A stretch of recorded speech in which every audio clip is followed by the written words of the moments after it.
So I'll say an advocate of inclusiveness. Okay, Yeah. working on interesting projects. Okay, very interesting ideas. Inclusiveness, like you said circular economy Yeah. and sustainable development. Okay, Yeah. just break this down for us so that we can understand it better. Yeah.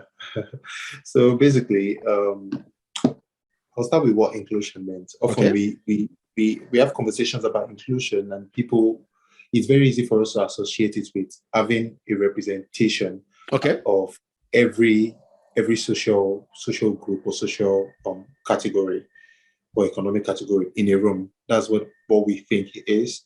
But basically, what I perceive inclusion to be is giving people the freedom to be a part of what they want to be a part of, to achieve whatever they want to achieve, and also to feel that they are contributing actively to the advancement of society. That's Mm. basically what it means to me.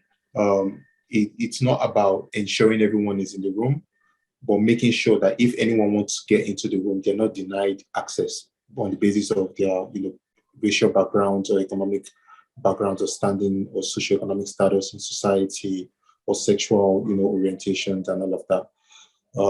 It's basically recognizing that everyone has got something to offer, and if they're willing to offer some form of, solution to society, they should definitely be given that opportunity. And that's what I've actually been passionate about when I started my organization, Salt House. So yes, as I said, I work around circular economy as well. But often people What does that take mean? yeah, yeah. So people take circular economy as like a major field, but for me, it's like a means to an end, because what the circular economy postulates, it's more it's a new way or a modern proposition to consumption.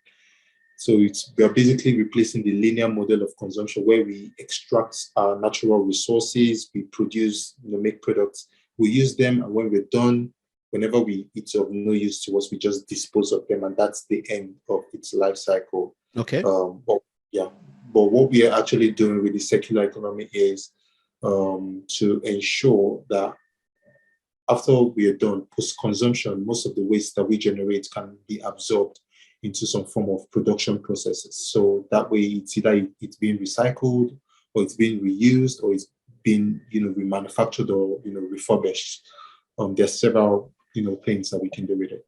And the reason why I'm really particular about the circular economy and how it relates to inclusion is in terms of inclusive economic opportunities. Because amongst all the sustainable development frameworks that we have, this is one that actually scores the three major points, which is the social, the environmental, and also the economic aspects of development. Yeah. Where we're able to create jobs. And while we're creating jobs, we are saving the planet because we are relying less on our natural resources. And therefore, our natural capital depletion reduces. And at the same time, we're able to engage every level of society, irrespective of socioeconomic standards or class and all of that.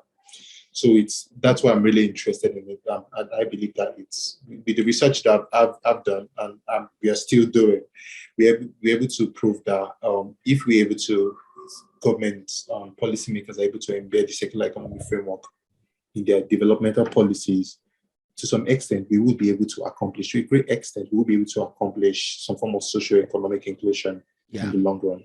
Yeah. And also, my work around modern slavery. Modern slavery is quite straightforward. That you would suspect or think. Leave that out because we talk about that in a different whatever. See. Okay.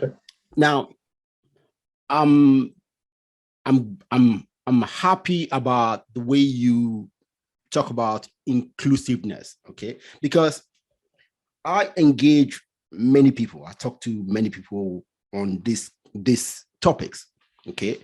And most people, in fact, you are the first person who have defined inclusiveness regarding what the people actually want. Yeah. Okay. I've never had anybody say that, because when I debate people and I tell them, no, you want every member of a society to be in the room. What if I don't want to be here? Exactly. Okay. Now, I have a good friend, a very good friend, who is a local councillor in my town. Okay. We debate this all the time. See, we have a Watford group in my town.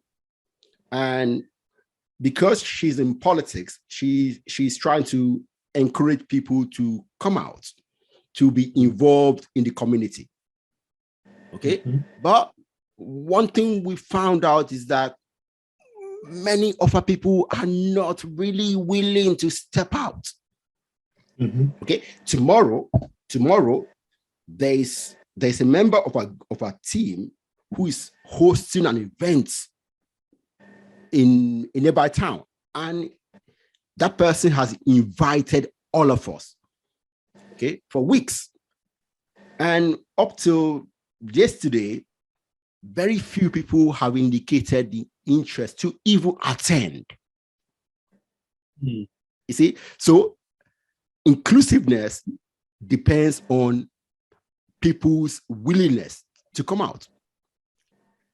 Okay. And I'm happy you said that. So if we want our people to be included in whatever is going on in society, then we need to encourage them to come out. Okay. Going back to Nigeria, see, I am a big advocate that young people should be running government. Okay. But it's very clear that one reason why we don't have enough young people challenging the older generation is that we didn't come out all the time. I mean, for these years. Okay. So if you want young people to be running government, maybe in next 10 years, then right now, we need a lot of young people to be involved in politics at every level. So I agree with you. I very much agree with your view about circular economy, about inclusiveness. Now, circular economy is very, very interesting. Yes, like you said, going that route will reduce the amount of our natural resources that we waste. Right now, we're using things only once, and then we discard them, and they end up being waste and hazardous to our environment. Yeah. So this circular economy paradigm will reduce that amount of waste. That's very, very, very good. But how much is how is it going thus far? Yes. How is it going? Yeah, it's going really great. It's going really great. Like I said, I'm founder of King. I am building a circular economy startup alongside 6 amazing, talented, friends of mine. And what we decided to do, so sometime last year, I interned with the Bradford Council as a sustainability research associate. Yeah. And part of my job description was to help the government identify how, some of the challenges to implementing the circular economy, and then how can we embed the circular economy into an economic growth plan, practical economic growth plan, not just in paper.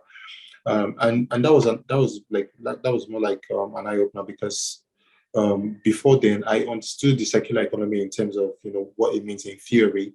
Yeah. But basically understanding the behavioral aspect of it, how consumers respond to it, how consumers or how business owners also respond to the ideology, I had no understanding about that. So thus far, we've been able to at least debunk the myth that it's not feasible, because it's feasible. It's for businesses, it makes a business case for enterprises, because companies can actually, from our research, companies can actually save up to 31% on their procurement and Wow. manufacturing costs. Wow. That's huge.